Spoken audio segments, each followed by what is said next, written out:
I wanted to actually start this video by talking about uh, day to day, day in and day out use of concepts of 360-degree feedback for soft skill development, for personal growth, for receiving feedback, and for uplifting our own kind of a talent. That is the intention with which I have started.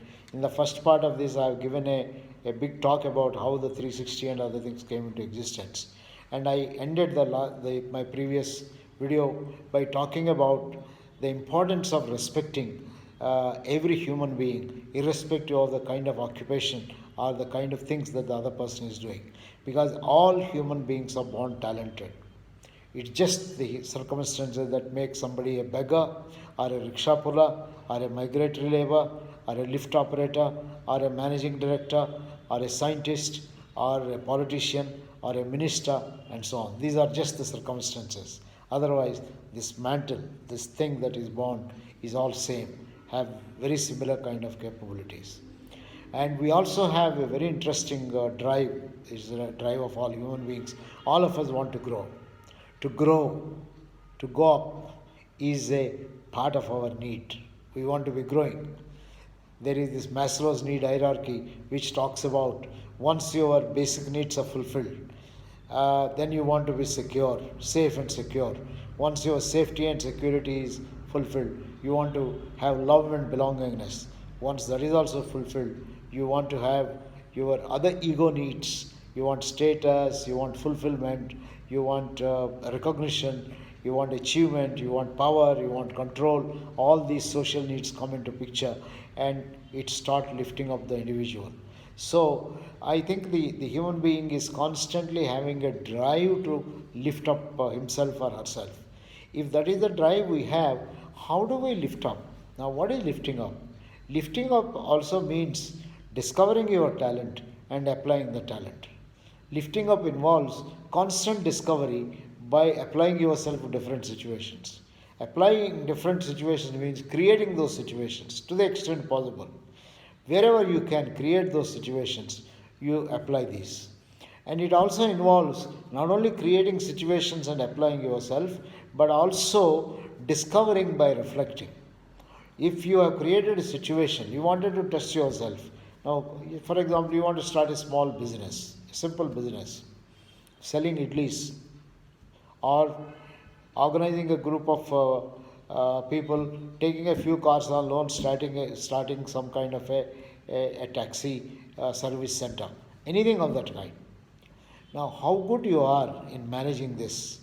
I think in each action that you do, you are making an impact on a set of other people. You are. From day one, from the time you start till the time you conclude. Now, there is never like a conclusion until the last day. You are constantly interacting with people. On every single human being you are interacting with, you are making an impact. Now, the person may not perceive it, may not tell you. But suppose you never asked that person, what do you think? Can you tell me? I have been interacting with you last so many times. Is there any way? Can you tell me what do you think of me? I simply want to learn something about myself. I want to use you as a source of learning. You are a source of learning. You may be my son or daughter, or a spouse, or a father-in-law, mother-in-law, parent, colleague, sibling, whatever it is, junior, senior, etc., or a stranger. I want to know. I must have, if I interacted with you for some time, I must have made some impact on you. Now, can you just tell me what is the kind of impression that I have created? And once the other person, you have to assure him, you have to do quite a bit of it. The other person gives the feedback. Start thinking of the feedback. Now, don't depend on one feedback. Keep asking this feedback. And also remember, if you ask 10 people, you might get 10 different types of feedback. That's very good. If you get the same feedback from all 10 people, then I think it is confirmed there is something for you to think over. If it is good, continue, multiply it. If it is not good, try to change it. But if the feedback is different, 10 different people have told you 10 different things, don't get rattled. I think it's a good thing. That means you have appeared like Lord Krishna as 10 different souls to 10 different people. It also means each person evaluated you in terms of his or her own context. Each person is a bundle of his own experiences. So, this feedback which you got partly is a reflection of you, partly also is a reflection of the other person. And if you have to interpret your feedback, you have to have a conversation with the other person. You have to explore, okay, that is very nice of you. You say that I am very patient. Thank you very much. That's very nice of you. Now, tell me a little more. Uh, why do you, is it good or is it bad? And how did you come to this particular conclusion? I just want to understand your perspective. What does patience mean to you? Is it suiting your purpose? Are we achieving whatever we are set to achieve? Now, suppose that person goes on to say, you are too patient because so many times I have been making demands on you. You are all the time listening, you are accepting it, you are saying good, good, good, and so on and so forth. I never been able to get in reality what is happening in your mind. So, all that I could say at this point of time is you are very patient. Also, to mean that you don't reveal your cards. Oh, okay. So you are saying I don't reveal my cards. So by your patience means not revealing my cards easily. Okay, this is a lesson for me that some people with whom I interact expect me to reveal my cards a little faster. Okay, so maybe next time if I have to make this conversation very productive, I should be revealing my cards. I should be easily say, am I making sense? What are you interested in? Etc. etc. So this is a feedback that I have got. Now, in getting this feedback, what I have done, I have respected him, I have communicated to him, and I accepted the feedback, whatever he has said. Rather than questioning, why do you say I am impatient? Every person is impatient all around. I think, what else can I do? I didn't ask any of those. I just want to understand, why did you evaluate me that way? You have a perspective. I want to understand your perspective. So, what I have done in this kind of a transaction is trying to treat him as a source of learning and use him as a source of learning by understanding his perspectives. This is exactly what is meant by the Michigan professor saying, if you want to be a leader, you should have a point of view. And if you have a point of view and if you communicate, then you are already being a leader. All leaders are teachers. So, if you, in the same breath, when you say all leaders are teachers, I want to say all people are teachers. Anyone you come across is a teacher. Can you therefore treat everyone you come across as a possible teacher for you and seek feedback? And this is what I mean by 360-degree feedback. 360-degree feedback is not in the sense that it has been discovered in organizations, a feedback from the top, from the bottom, from the side, and makes it 360. It is a continuous feedback, it is 24/7 feedback, it is 365-day feedback, it is all through life feedback. It is lifelong feedback for growth and development.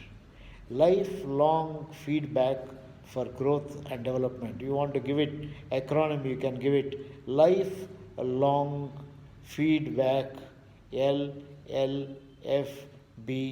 for growth and development, GD, LLFBGD. Lifelong feedback for growth and development. You may call it whatever you call, but most essential part of it is we have to inculcate in us, in our psychology, this whole way, this whole attitude of respecting people and telling people that, look, you are a great source of learning for me. Everyone is a guru. So please help me to learn, become my guru. So you become your own guru by adopting somebody else as guru.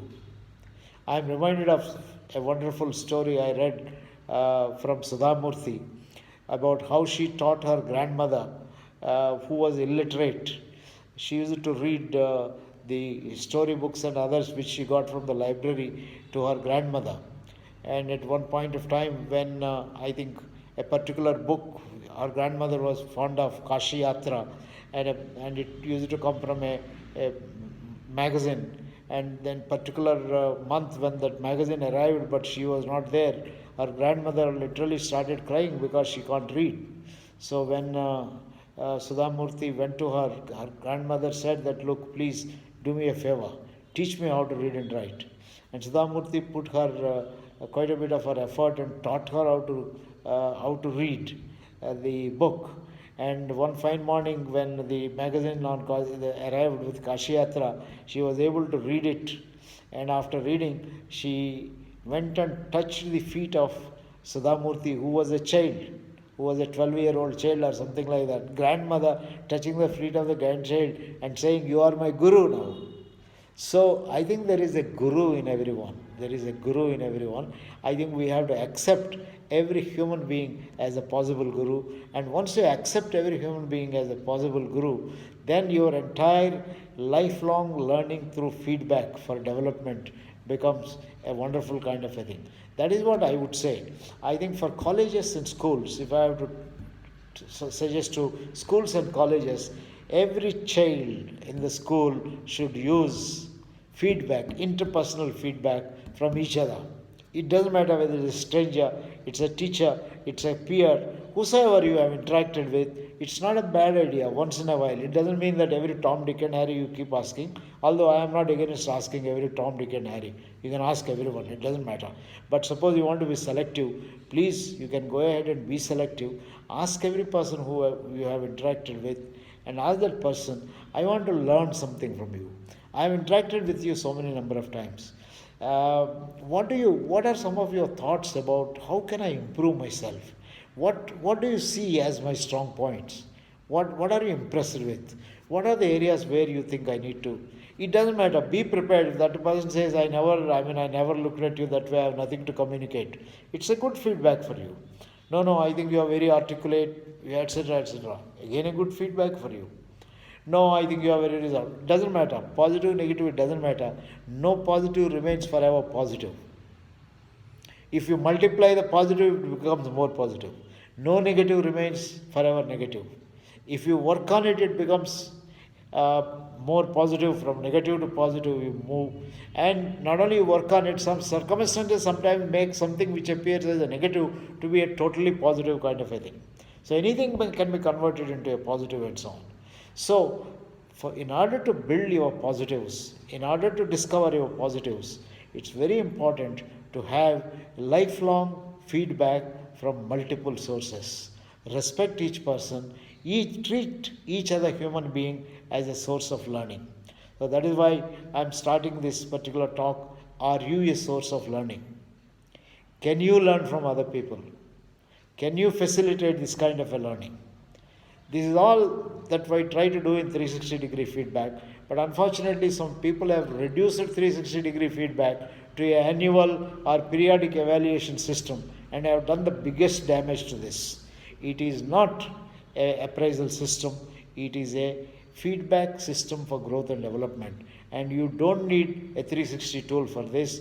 You need a desire to discover about yourself by interacting with other people, by asking questions, by exploring other people's world.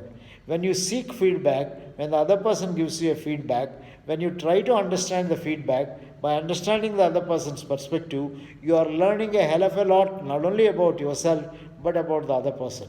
This is what is growth. Growth means learning about yourself and learning about the other person. It is always learning and learning and learning. And quite often, learning through feedback really means learning about multiple perspectives that exist in the world and respecting these perspectives and not condemning yourself, but appreciating these perspectives and enlarging your repertoire so that you develop the capability of showing different types of behavior at different points of time. I hope I made some sense, and I want to wish you all the best for this little informal kind of chats on learning from each other. Thank you very much.